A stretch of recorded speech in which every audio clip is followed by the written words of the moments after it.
Hello.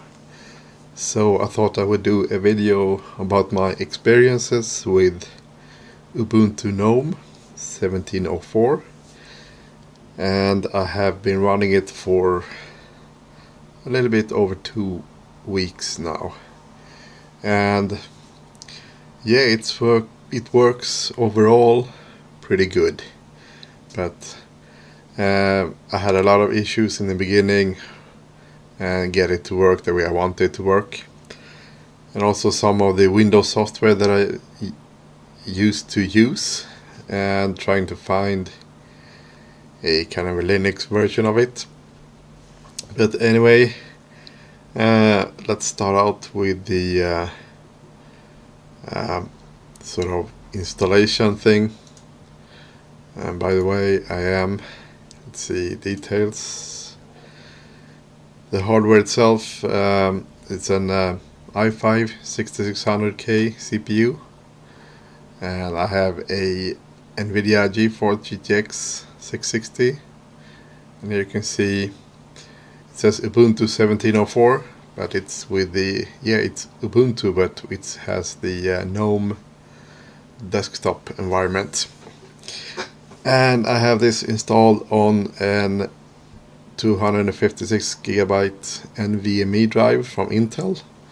It's the 600p, and Intel themselves say that Linux is not supported on this drive, but it actually works. The only thing I can see, if you go to disks and you see there's no model number. So that might be the incompatibility, but it works to run on it. The other thing, when you install this, and if you have like mechanical drives or other SSDs that is connected to the SATA ports, they will be named differently. Here you can see this drive is called NVMe 0 1P1. SATA drives will be named SDA, SDB, SDC, and so on. And if you have those connected to the computer when you install, you're going to get sort of a warning message, because the bootloader grub wants to be installed on the SDA drive. So I had some weird issues with booting the operating system when I had the mechanical drives in it and so on. So I just removed the SATA drives and installed Ubuntu on the NVMe without any other drives, and it works. And I have a 1 terabyte drive, sort of a backup drive, and it's a mechanical drive, so I just connect it when I want to do the backup. So yeah. And you can see this is sort of the first partition of it all, because I use UEFI and everything. This is the second partition. It's the part 2. So yeah, that's kind of one thing. I needed to remove all the other drives that I had in the computer to be able to install it and boot it without any issues. And other things, when you first installed the computer, the drivers for the graphics card is the Nouveau drivers, and they are bad on my system, at least, because when I installed Ubuntu and do all the updates and stuff like that, the computer was freezing. It was locking up. Keyboard doesn't work, mouse doesn't work. I have to hit the power button on the computer to turn it off. And I think it's a combination between the graphics card and the NVMe drive, because the NVMe drive used the PCI Express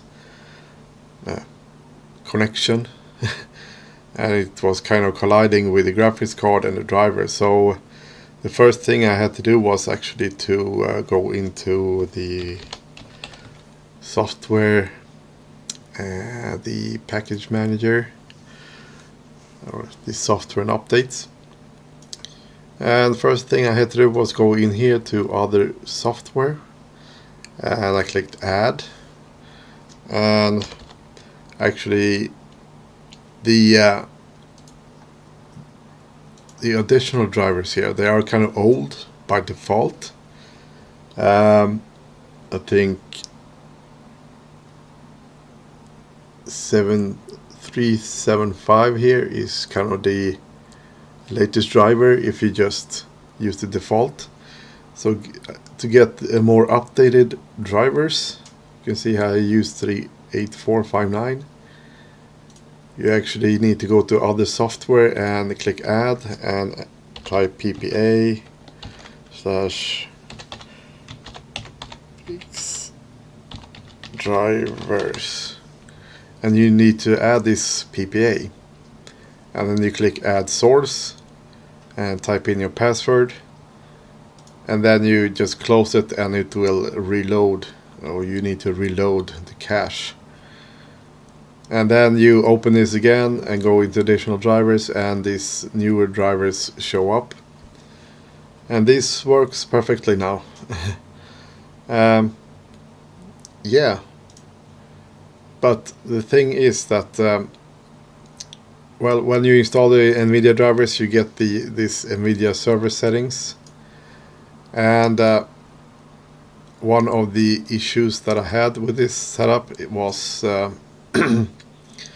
I used to have this main monitor connected through a DVI port, and this monitor is kind of old. It only have 2 DVI ports, no HDMI or no display port, just 2 DVI ports.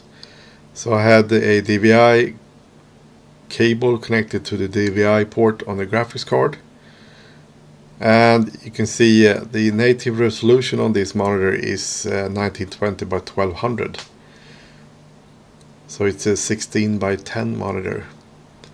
And when I used to record this, I changed it to 1080, and you see it says scaled. And when I used to have this on the DVI port on the graphics card and changed it to scaled, the bottom part over here of the screen was cut off, so you couldn't see this dock here or the taskbar or whatever, so it was completely cut off. But the thing is that I used to test a Raspberry Pi, and the Raspberry Pi have an HDMI port, but my monitor only have DVI ports, so I got a special cable that have a display, or not display port, a DVI port in one and an HDMI in the other. So I just hooked that up and it works just fine. And then I did kind of a test. I unplugged the Raspberry Pi, the HDMI, and I connected the HDMI to the computer, the graphics card. And for some reason now that this scale is actually working, you can see the bar here, it's not cut off. I can see also HDMI 0 here. It's my monitor connected to that, and my second monitor is connected to DVI port, the DVI-D. And yeah, so now it seems to be working actually. And the same thing, I had another issue when connecting to the DVI port, and that was when I was playing Minecraft.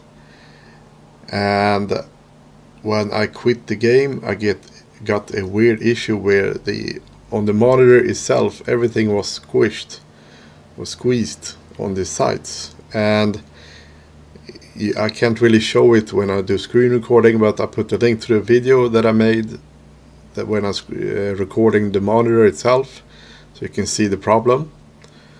And that problem doesn't exist anymore when I connect to the HDMI port, which is awesome.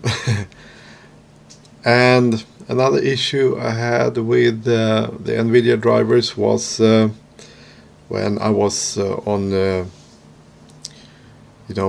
using a web browser, and it doesn't matter, or it didn't matter if I used Firefox or Chrome, it was the same problem on both browsers. And when I was scrolling on the websites, I got some really bad screen tearing. And also on YouTube, when I was watching videos, I got some bad screen tearing there as well. So how I fixed that was to go into the advanced here, and I just checked this forceful composition pipeline, and then I pressed apply. But the problem was that every time I sort of started the computer, this was sort of unchecked. So what I had to do was to save it to the X configuration file. And I also, since I run dual monitors, you have to do this on the both monitors. You have to enable this on both and then save it. And now I don't get any screen tearing at all. It's very smooth. So if you got the screen tearing problems, remember to go into the advanced here and save this. So that's that. Yeah, and I got some weird freezes and stuff until I changed the drivers. And also the scaling. Let's see. Screen tearing. Yeah, network. God. Don't get me started on that one, but yeah, I will try to explain it. I had some weird file sharing issues with the Samba. Well, first of all, I couldn't share any folders at all because in the Nautilus here, this sharing thing didn't work at all. I couldn't access any folders at all, so I had to install Samba.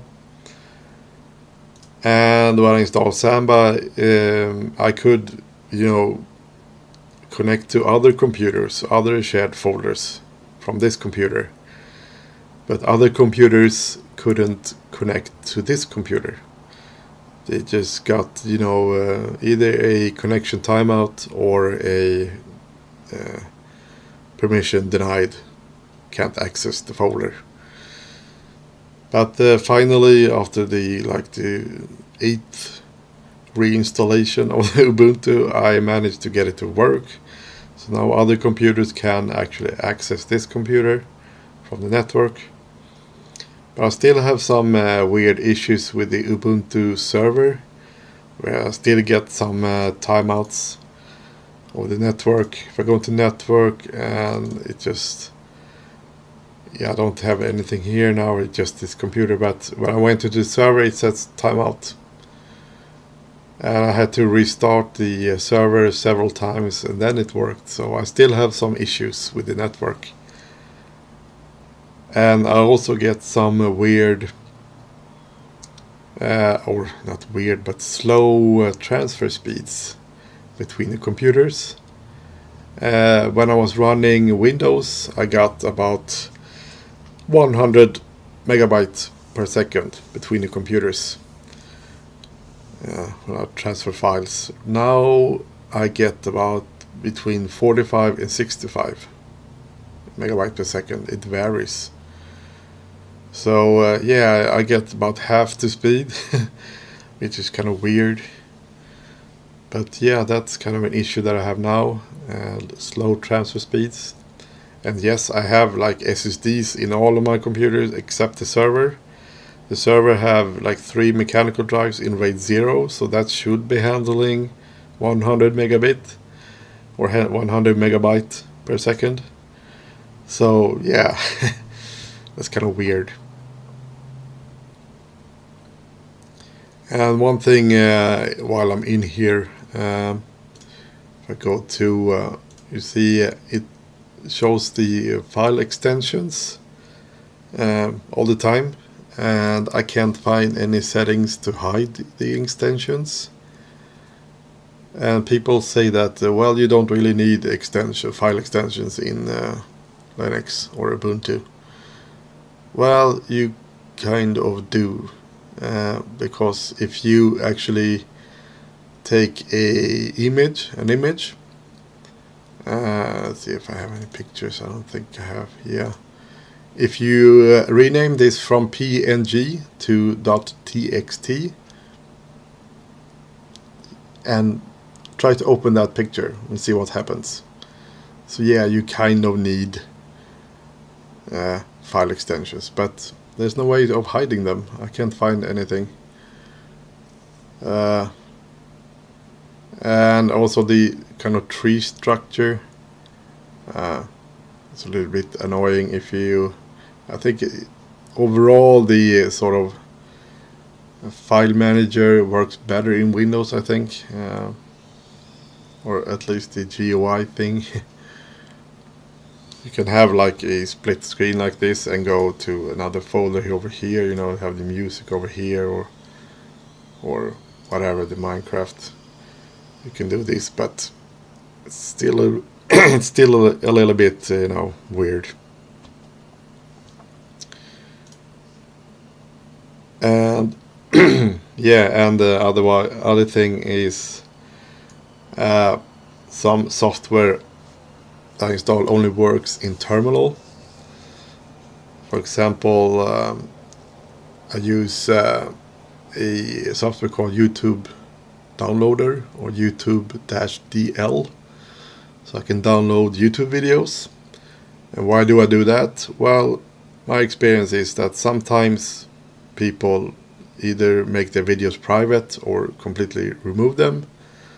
Or sometimes it also happened that they completely remove their channel and I can't access those videos anymore. So that's why if I find a video interesting or I want to keep it, I actually download it. If something would happen to that channel. And also another software called Overviewer that I use is creating a map from a Minecraft world that only works in terminal as well. So you need to learn to type a bunch of commands and stuff, and it can be pretty annoying. Same thing if you want to kind of edit configuration files, you need a terminal as well, like editing the Samba, like sudo nano, and you need to type the full path to it. So things like this can be quite annoying. And this is even more annoying, that every time you need to do something you need to type the freaking password. I know it's a security thing, but come on. Every time you need to do some kind of stuff like this, you need to type the freaking password. So yeah, this is the Samba. You can edit this file.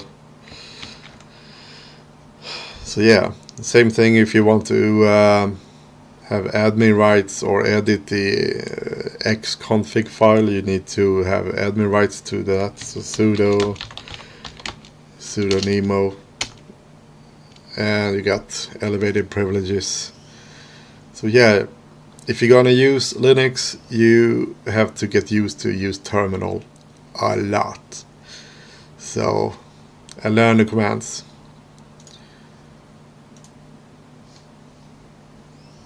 And another thing in terminal, by the way, is which I find a little bit annoying, is that you when you want to copy text or paste text into it, normally this is kind of the same in Windows as well. In the command prompt, you can't use Control-C and Control-V. If, for example, if I have text here, if I want to copy this text, I have to actually select it manually with the mouse, not the keyboard. And with the mouse, I have to right-click it and select copy. That's kind of annoying. Same thing if I want to paste this. Yeah, I can't press delete either. I have to press backspace. So if I want to paste text, I can't use Control V. I have to right click and then paste with the mouse and then press enter. And it gets even worse when I connect to the server, when I use PuTTY. And PuTTY, when you right click, that means that you actually automatically copy text. So I'm used to, use the mouse here to paste text, but that's not a thing. So to paste text in PuTTY, you just press or hold down the shift key and press insert. That's how you paste text there. So yeah, it's weird things like this, it's and yeah, but that's kind of the small annoying things. And yeah, but other things are quite good. I got a lot of software working actually. I've got here. I got not a lot, but I got some software at least. One Windows software, Discord, works on Linux. That's kind of nice. What else? Yeah, Chrome, of course. Webcam recorder. And you got the LibreOffice, works really well. What else? Yeah, the MegaSync. People might think of the Mega when the sharing of video files and stuff, but this is kind of a different one. It's called MegaSync, and it works like Dropbox or OneDrive. The difference is that with this MegaSync you get 50 gigabyte instead of 15 gigabyte, so you get like 4 times more storage. And MegaSync also works with Linux natively, without any tricks or hassle or whatever you do to get it to work. Dropbox also works, but as I said, Dropbox only have 15 gigabyte. I get 50 gigabyte with this. OneDrive doesn't work at all. It doesn't even work with like ext4 file system. It only works with NTFS drives now, so I can't even use OneDrive on Linux. So I use MegaSync, works perfectly. It's fast as well. What else do we have? Yeah, I got a equalizer called Pulse Effects. In Windows I used another software called Voice Meter Banana, and I wanted some similar equalizer, and this one actually works.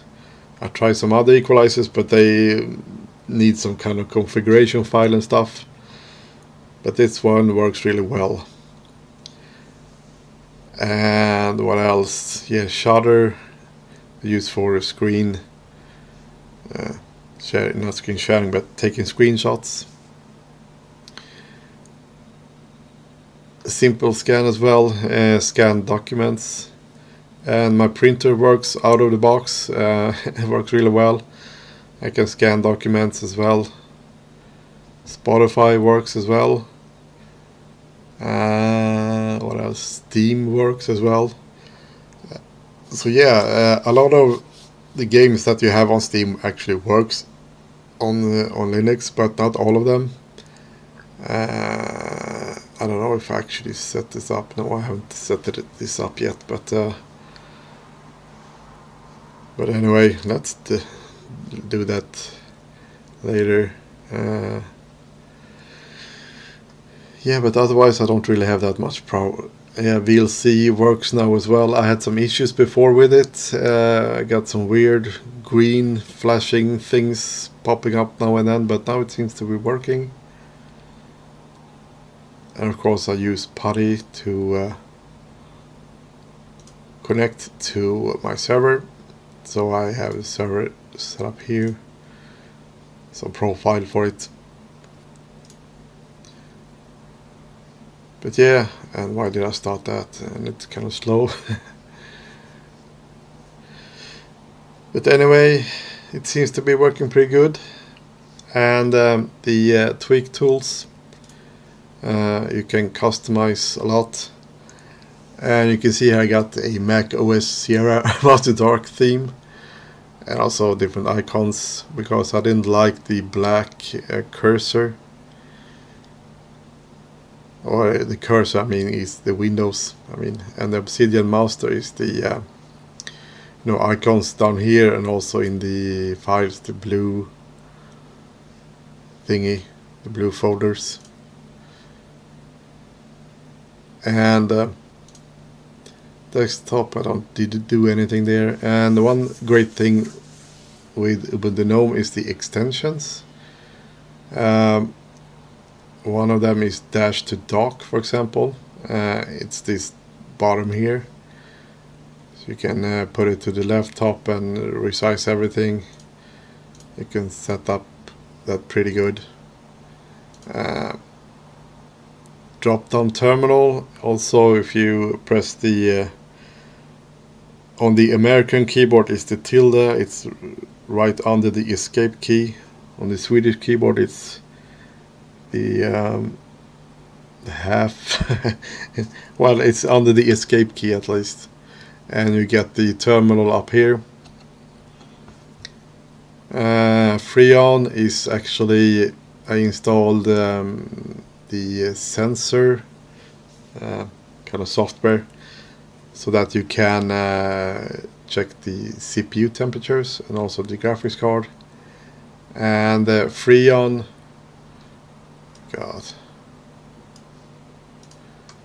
the Freon is basically the app that reads that information, because otherwise you need to use the terminal to access those temperatures. And Freon actually grabs that information from terminal and present it to you like this. And yeah, some other stuff, open weather. Yeah, got some temperatures up here and stuff.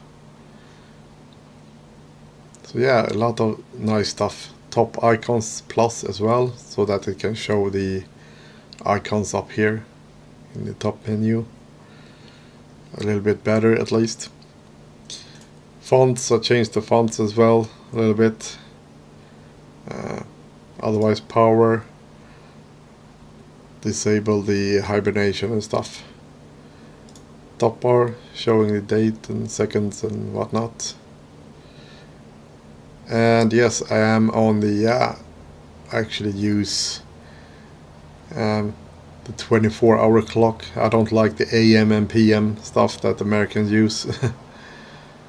And Windows, one thing that is really good to do here is to maximize and minimize. This is disabled by default or turned off by default. So if you want to have like minimize and maximize buttons here, you need to activate those over here.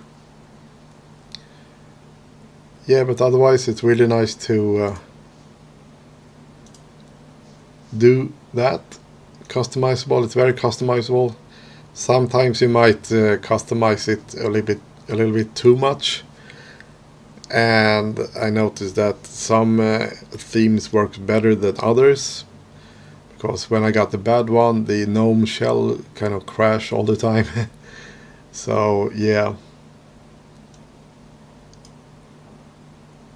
and that when the GNOME shell actually freeze, you know, every window and stuff like that just freeze.